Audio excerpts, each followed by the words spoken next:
जब दो जवान लड़कियां रास्ता भटक गईं और रास्ता भटक कर दोनों एक घने जंगल की एक झोपड़ी तक पहुंच गईं।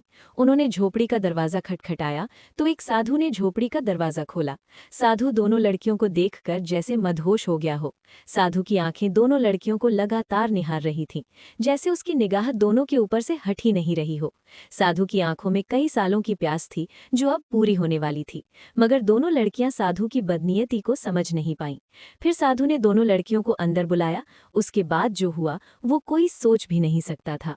बगदाद के दूर दराज जंगल में घने दरख्तों के बीच एक टूटी फूटी झोपड़ी थी।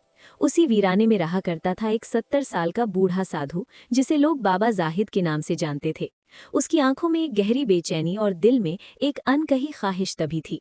एक रात जब आसमान पर चांदनी भी सुस्त पड़ी थी, बाबा जाहिद गहरी नींद में सोया हुआ था। तभी अचानक झोपड़ी के दरवाजे पर दस्तक हुई। बाबा की नींद टूट गई। आंखें मलते हुए उसने खुद से बुदबुदाया, इस वीराने में इस वक्त कौन हो सकता है। दरवाजा फिर से जोर जोर से पीटा गया। अब की बार आवाज में बेचैनी थी। बाबा जाहिद उठा और दरवाजा खोलते ही ठिठक गया। सामने दो जवान लड़कियां खड़ी थीं। दोनों के चेहरे पर मिट्टी और पत्ते जमे थे, मगर उनकी खूबसूरती जैसे उस वीरान रात में चांद बनकर उतर आई हो। एक का नाम था अमारा और दूसरी थी लीना, मासूम और शांत स्वभाव की। बाबा जाहिद उन्हें देर तक घूरता रहा, जैसे उनकी सूरत में कोई जादू हो। बाबा की आंखों में गहरी चमक आ गई थी। उसने घूरते हुए पूछा, तुम दोनों कौन हो? अमारा ने जवाब दिया, हम रास्ता भटक गई हैं।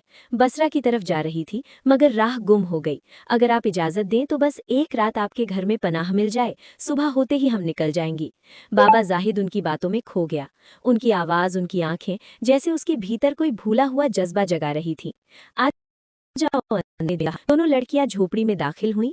बाबा ने झोपड़ी में बुलाया, वहीं जा आराम कर लो। आरा और लीना वहीं लेट गईं। थकान से चूर दोनों कुछ ही पलों में नींद की आगोश में चली गईं। लेकिन रात का सन्नाटा अब गहराने लगा था। आखिरी पहर के करीब लीना की हल्के शोर से खुल गईं।